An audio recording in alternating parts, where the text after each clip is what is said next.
Elles n'en ont pour la plupart pas conscience, mais de nombreuses marques e-commerce ont un vrai handicap. Et je vais vous expliquer ici pourquoi une marque qui investit en ads et sur différents leviers marketing doit absolument avoir un reporting adapté. C'est une vidéo qui sera assez courte et je vais vous expliquer l'importance d'avoir un reporting qui soit détaché des plateformes publicitaires.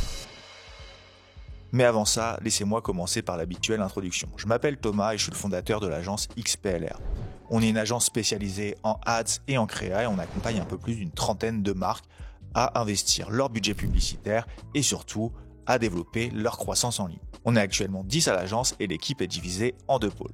On a d'un côté le pôle performance qui pilote et investit les budgets publicitaires de nos clients sur Meta, sur Google et sur les autres leviers de social ads. Et on a également un pôle créa qui produit des super contenus publicitaires, des UGC, des motion design qu'on utilise et qu'on met au bout de nos campagnes. On produit régulièrement du contenu que l'on diffuse sur LinkedIn, sur YouTube, sur Instagram, sur TikTok, bref, un peu partout. Et notre objectif, c'est de vous partager un maximum de conseils et d'expertise pour que vous puissiez accélérer la croissance de votre e-commerce. Donc si nos contenus vous plaisent, je compte sur vous pour en parler autour de vous, vous abonner à la chaîne ou nous suivre sur Facebook, sur Instagram ou sur LinkedIn. Ça nous donnera énormément de force et on va en avoir besoin puisqu'on a un planning en contenu qui est très chargé pour la fin d'année et le début de l'année prochaine. Revenons à notre sujet du jour qui est le reporting et à quel point c'est important d'avoir un reporting adapté quand on investit en ads et surtout sur différents leviers marketing. Pour illustrer mon propos et que ce soit plus simple à comprendre, je vais prendre l'exemple d'un e-commerce qui a un budget marketing de 30 000 euros. Ces 30 000 euros, il décide de les diviser de cette manière-là, 10 000 euros pour Meta et 10 000 euros pour Google Ads. Ces deux plateformes qui fonctionnent très bien pour cette marque et c'est donc là où ils vont décider de mettre la plupart de leurs forces. Ils vont investir un peu de budget sur TikTok, travailler avec des influenceurs pour 4 000 euros et travailler également avec une agence RP pour 3 000 euros pour avoir de bons articles de presse et passer de temps en temps à la télévision. Ce budget marketing, il va leur permettre de générer derrière du trafic. Ce trafic il va être plus ou moins proportionnel au budget qui sera investi sur les plateformes à quelque chose près. Tout ça va dépendre du coût par clic et de l'adaptabilité de la plateforme à driver un trafic de qualité. On va avoir grosso modo 20 000 personnes qui vont venir grâce à Meta, 18 000 grâce à Google, ça aurait pu être l'inverse, c'est vraiment pour l'exemple ici, 5 000 via TikTok, 4 000 via l'influence, 4 000 via les RP et surtout 40 000 via l'organique. Donc ça c'est un trafic qui n'est pas payant, qui n'est pas lié à l'investissement publicitaire, au budget marketing à l'instant T, mais qui est plutôt la conséquence d'années d'investissement pour travailler la notoriété et d'années d'investissement en communication et en marketing. Et donc quand on va faire notre analyse, on va être évidemment content de voir que tout cet investissement marketing va avoir généré du trafic sur l'e-shop, mais ce qui va surtout nous intéresser, c'est de savoir combien de ventes sont attribuables à chacun de ces canaux. Donc la première chose à faire, ça va être de se connecter à Meta, Google et aux autres plateformes pour voir quels sont les chiffres qui remontent. Meta va dans ce cas-là s'attribuer 400 ventes, Google 420, TikTok 100, l'influence 80, les RP 80, ça peut peut-être fonctionner avec des codes promo ou un système d'analyse. Ce qui est important en tout cas de comprendre ici pour l'exemple, c'est que chaque canal va remonter des ventes, mais surtout selon ses règles d'attribution, selon ses règles de fonctionnement également avec les cookies. Ça va être un peu obscur et dès ici on peut commencer à se poser des questions sur cette manière d'analyser les performances des leviers publicitaires. D'autant plus que dans ce cas-là, ce sera très difficile pour cette marque qui a une forte notoriété, qui est liée à ses investissements en marketing depuis ces dernières années, de aussi attribuer un nombre juste de ventes à l'organique. Et donc quand on va cumuler les ventes sur chacun des leviers, on va se retrouver à avoir 1880 commandes. Mais il y a un chiffre qui ne ment pas, c'est celui qu'on va avoir quand on va se connecter par exemple à Shopify, ça va être le nombre de ventes réelles qu'on a réalisées. Et il va toujours y avoir un écart entre les ventes qui vont être cumulées sur les plateformes et celles qui vont exister dans la réalité. Et cet écart-là, c'est la preuve que analyser ses performances uniquement sur les régies publicitaires est un vrai problème et surtout vous oblige à avoir une analyse qui est naturellement faussée. On est ici sur un exemple, mais ce gros décalage de 380 ventes entre les ventes cumulées et les ventes réelles, c'est quand même un cas de figure qui existe assez régulièrement en e-commerce. Et si on part d'une analyse qui est biaisée avec plus de ventes qu'on en a dans la réalité, on sait par nature qu'on va peut-être prendre de vraies mauvaises décisions. Et la raison à ça, elle est simple. Les leviers travaillent ensemble et non séparément. Vous devez donc les analyser ensemble de manière holistique et non pas séparément sur chaque régie publicitaire. C'est le meilleur moyen de vous tromper.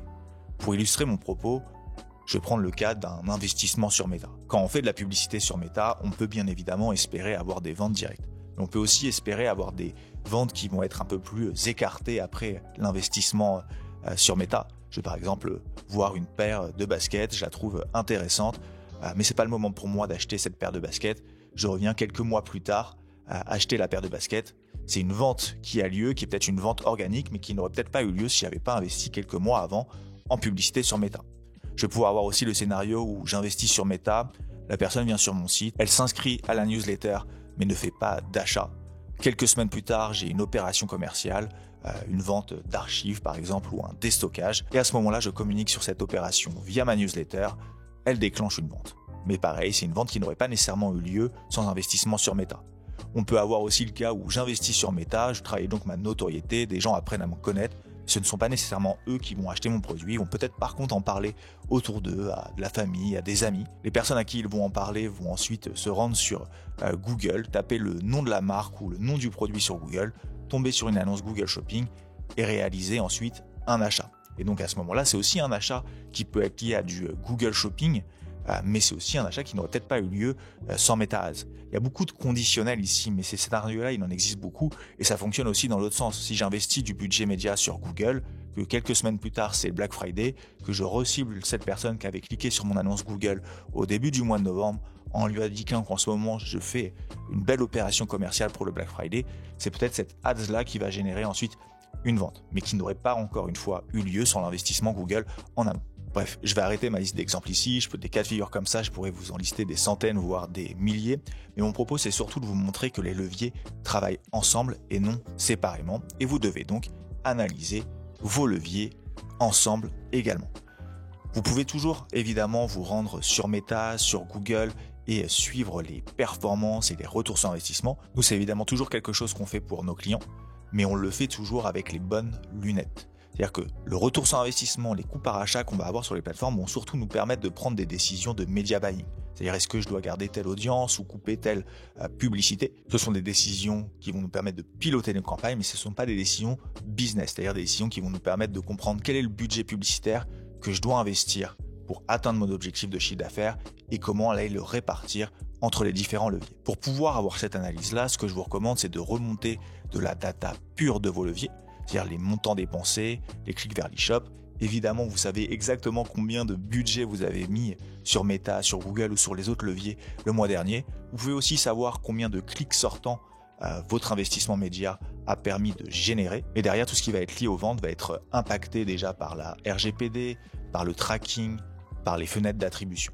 Donc, quand vous remontez uniquement les clics vers l'e-shop et le montant dépensé, vous jugez de manière égale les différents leviers publicitaires. Ensuite, ce que je vous recommande, c'est de remonter les chiffres clés de votre e-commerce. Donc là, ça va être vos revenus.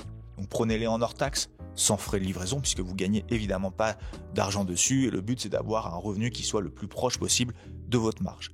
Vous allez pouvoir également remonter vos sessions et vos autres budgets marketing. Par exemple, si vous travaillez avec une agence, c'est aussi le moment de renseigner ces frais-là dans vos tableaux. Par exemple, ces frais-là, les frais d'agence, ils ne sont pas présents sur Google ni sur Meta, mais c'est aussi des frais qui sont importants de considérer quand vous allez vouloir analyser la rentabilité de vos investissements publicitaires. Dans un troisième temps, vous allez devoir séparer ce qui est de l'ordre du recurring versus du first time.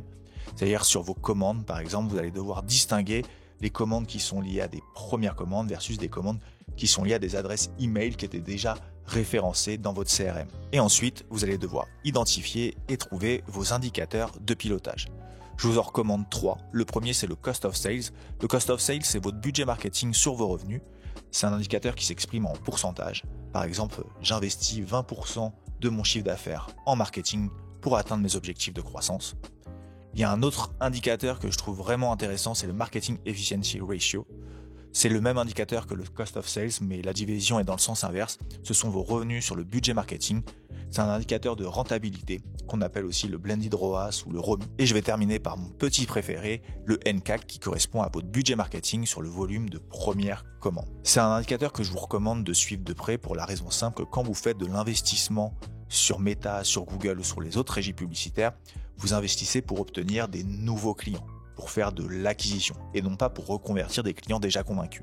Et l'indicateur qui vous permettra de savoir si vous êtes le plus proche possible de votre objectif, ce sera le NCAC. Pour faire cette analyse, vous pouvez le faire très simplement avec un Google Sheet et à la main. Vous pouvez aussi mettre en place des automatisations avec des connecteurs comme Supermetrics ou MyPower Analytics. Et cela vous permettra d'identifier au fur et à mesure quelle est la combinaison d'investissement entre Meta, Google et les autres leviers publicitaires que vous devez avoir et celle qui optimisera vos revenus à la fin du mois. Ce que je vous recommande, c'est de plutôt suivre ces chiffres à la semaine. Tout dépend évidemment de vos investissements publicitaires. Plus ils sont bas, plus vous devrez laisser un petit peu de temps avant de pouvoir tirer des conclusions.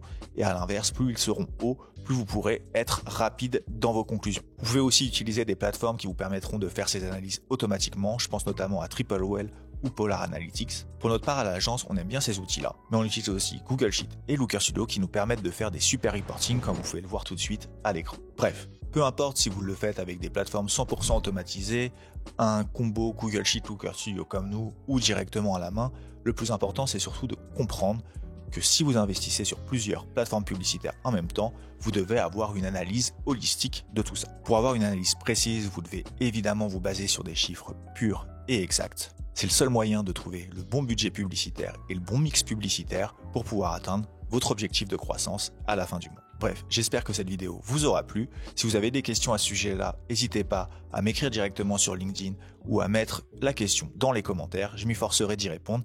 Et encore une fois, je compte sur vous pour vous abonner à la chaîne et en parler autour de vous.